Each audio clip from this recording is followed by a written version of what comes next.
Before we dive in today, just a quick reminder that June is Sleep and Wellness Coach's 10-year anniversary month. And I am celebrating with 4 weekly giveaways throughout the first weeks of June. So each Monday, I have been posting a new giveaway on Instagram, and these include sleep consultation, my favorite book of poems all about motherhood, and I've partnered with my friend Ashley at Green Bean Baby Boutique to include some of my most recommended sleep products, including a Hatch, a Kite sleep sack, a Yoga sleep white noise machine, and bamboo pajamas.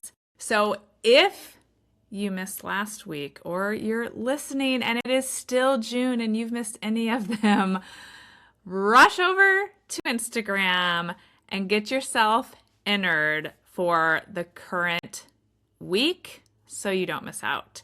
And be sure to share it with your friends who may want in on these giveaways. My handle over on Instagram is at Sleep and Wellness Coach. Okay, now on to today's episode. Hi, I'm Allison Egidi, a pediatric sleep and wellness coach and a mom of 2. I love to help parents find solutions. This is How Long Till Bedtime.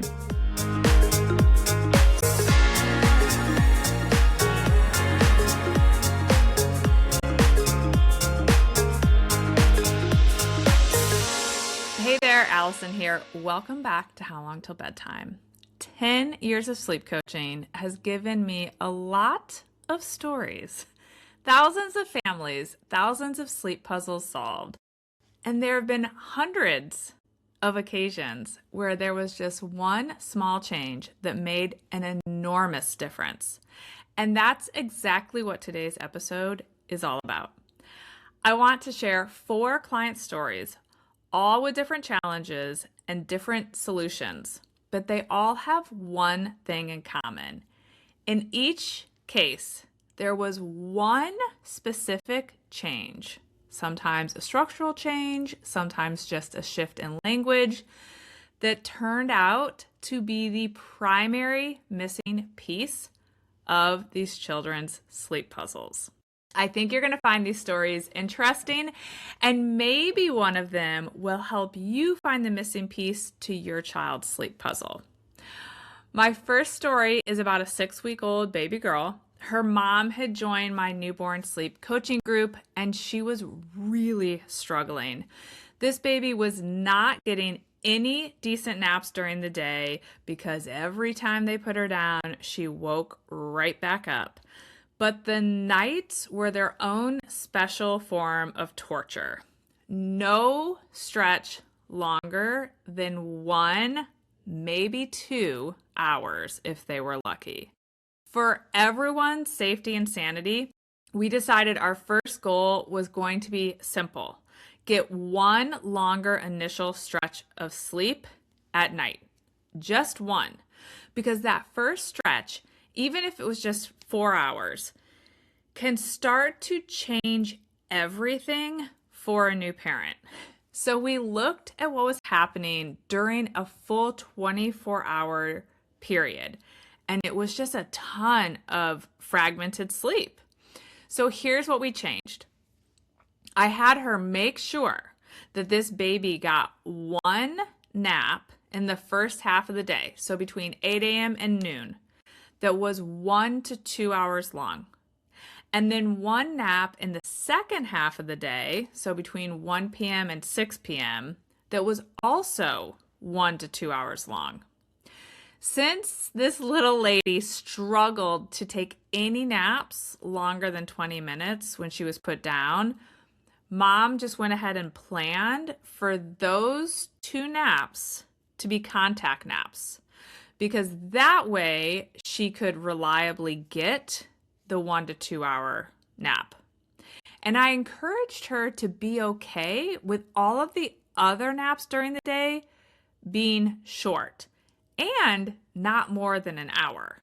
So not only was I okay with them being short, I actually wanted her to cap any of the other naps at no more than an hour.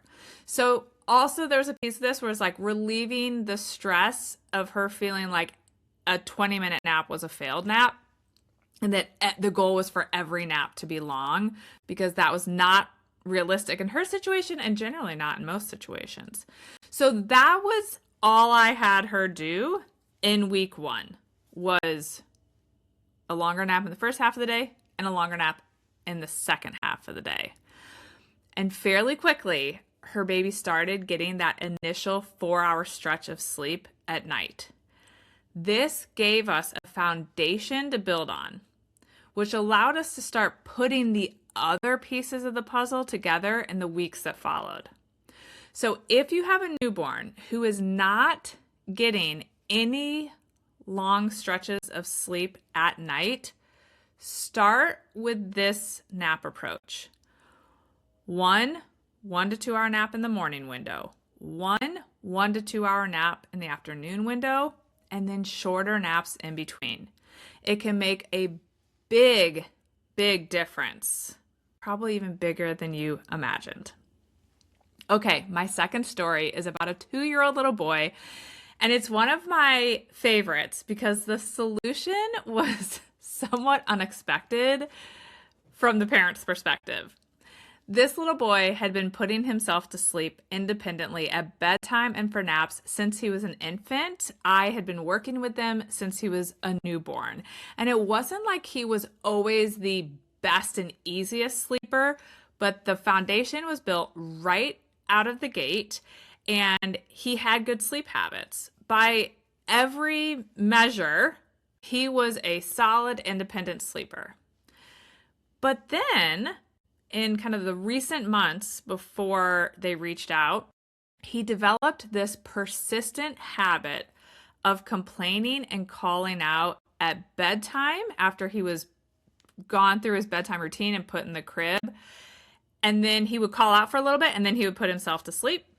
And then he also had the habit of waking up early in the morning and being up before his hatch light turned green, and he would cry out for them again or call out for them. His parents knew that he was fine, and they never engaged, and he always put himself back to sleep, and typically in the morning would kind of ultimately quiet down until his light turned green. But he continued to cry out after being put down at night, and then when he woke up first thing in the morning, instead of just patiently waiting for his light to turn green. So even though they had held the boundaries consistently for a long time here of not responding to his cries to get him back up at bedtime or to let him get up ahead of his green light, this calling out and crying just kept happening. So his parents reached out to me because they were curious. Was there anything we could do to fix this? And my recommendation surprised them. I suggested that every single night during the bedtime routine that they would say to him what the bedtime routine was, and then they would finish that by saying, and when I put you in your crib, it's time to rest and sleep all the way until your light turns green. And if you want to cry and call for mom or dad, that's okay. You're allowed to do that. But mom and dad will not be coming back in to pick you up or hang out until your light turns green because it's time to be sleeping. So if you want to cry, that's okay. But we will not be coming back because it's time to be sleeping. And we will come back when the light turns green. They were surprised when I recommended this because it's counterintuitive to tell your child it's okay to cry when what you actually want is for them to not cry or stop crying. But the plan was to give him permission to cry. And within 2 nights, you guys, within 2 nights, he stopped complaining at bedtime and he stopped calling out before his light turned green. Even though his parents had not been responding for the previous 2 months that this was happening, he had clearly still been thinking that if he kept protesting at bedtime or when he woke up early, that they might come in and get him back up. It's like that whole concept of so you're saying I have a chance. He still thought he had a chance. But once they gave him explicit permission to go ahead and cry and complain if he wanted to, and they made it very clear that they would not be coming back until the light turned green because it was time to be sleeping, he realized that there was really no reason for him to be crying. It wasn't going to get him what he was hoping it was going to get him. And so he stopped.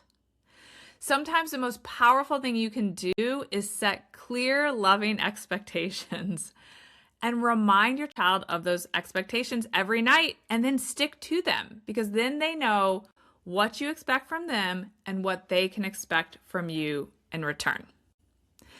My third story is about a 3-year-old boy. And this one involves a concept that I've talked about on the podcast before, special one-on-one time, where you are just pouring into your child. This family had an infant and the 3-year-old. Mom was home with both kids during the day, and the evenings were a disaster.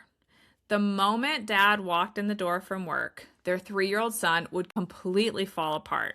He had complete meltdowns, and he started to resist everything. And it carried right through the bedtime routine and into the night.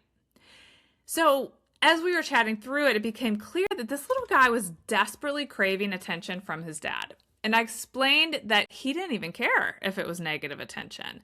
But Dad walked in, he had a meltdown, and then Dad had to help Mom and focus on him. And then this just carried on, and it was impacting his bedtime and his sleep. So I explained the concept of consistent, special one-on-one time. But Dad's time at home was super limited during the week because he worked outside the home and he had to leave fairly early. And then he didn't get home until it was dinner time. And then post dinner, I was also saying like, okay, let's move to getting the bedtime routine going. So he was really squeezed at both ends. But when we did a blow by blow of this dad's daily schedule, I noticed something. Every morning while Mom was nursing the baby in their bedroom, Dad took the 3-year-old downstairs and fed him breakfast. So special time with this little guy and his dad was already happening. In fact, it was happening like every single day, which is not always easy for parents. The only thing missing was the language around it. So we made one change. As they were heading down for breakfast each morning, Dad would say, let's go downstairs and have special Sam and Daddy time, just the two of us while we eat breakfast. Another piece of this was he made sure to leave his phone behind, and he sat with his son while he was eating breakfast, which he wasn't always doing before. Sometimes he was just in the kitchen doing stuff. So he told them they were having special time. He left his phone behind so he was present, and he sat with him while he was having breakfast. And they kind of chatted, and he had a good time. It was great. And it wasn't long, just the length of eating breakfast. And then at the end of breakfast, he would say, I love having special Sam and Daddy time, and I can't wait to do it again tomorrow. He took a window, a period of time during the day that was already happening, a time that he was already hanging out with his son, and he simply put words around it. So Dad now got credit for filling his son's cup, and it actually was filling his cup where maybe it wasn't before. After the very first morning of doing this, the meltdown when Dad got home from work stopped. Just like that, immediately, after starting it on one day. And so he started to implement it consistently, and once the evening meltdown stopped, the bedtime resistance improved quickly as well. So it didn't fix everything related to his sleep, but it really fixed a lot of it, and then it was easy to put the other pieces together. So the takeaway with this story is something I feel really strongly about, and it's not always that you need to spend more time with your child. Sometimes you just need to put words around the time that already exists with your child and be sure to be fully present during those times. Point out when special time is starting, be present, and then point out that it happened. This lets your child's brain register, my parent wants to and is spending time with me, and they like it. Therefore, my cup is getting filled. This little change is something that can change everything. All right, my fourth story is about an almost 3-year-old girl, and this one is my love letter to the power of using a child's identity to help them sleep better. This little gal had been a genuinely great sleeper for a long time. Solid bedtime routine, stayed in her bed until her light turned green, good habits all around. But then suddenly out of nowhere, she started waking once during the night, about half of the time, and screaming. And her dad would come in, see that nothing was really wrong, reassure her, tell it was time to go back to sleep, and she would go back to sleep. No other sleep issues, just this one random waking about half the time. Her mom is a member of my monthly membership group, and she brought it to one of our weekly office hours. And I knew from working with this family that this little girl is a natural rule follower. I mean, come on, parents, you kind of know, because I have a rule follower and I have someone who's not a rule follower, and you just got to parent those kids differently. But I knew that this little gal is a rule follower. So I suggested they start saying one new thing as part of their bedtime routine. Each night, they would remind her that it's important to be a sleep champion, which is language they'd already used. And a sleep champion follows their sleep rules, something else they were already using, and sleeps in their own bed all night, all the way until their light turns green. And here's the new language, you guys. Without waking sleeping people. That last line, without waking sleeping people, was all she needed. She had already been following her sleep rules, but those rules didn't technically include not waking sleeping people. So by adding this one line, she now knew what was expected of her, and she stopped screaming for dad during the night. And not only that, in the morning, she proudly announced, I'm a sleep champion who doesn't wake sleeping people. Now, I want to be clear about why this worked. Because if your child has all sorts of sleep struggles, adding this one line is not going to fix everything. But this little girl already had a great consistent bedtime routine. Her bedtime was already aligned with her biological rhythm. She had a strong sleep foundation. What she had developed was simply a bad habit, a weird little pattern that formed around what was really just a natural nighttime waking, because we all wake up sometimes during the night. She just created a weird habit around it.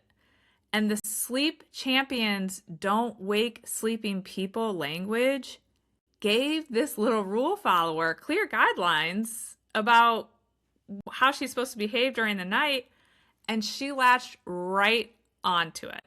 So to wrap up, 4 stories, 4 different missing puzzle pieces.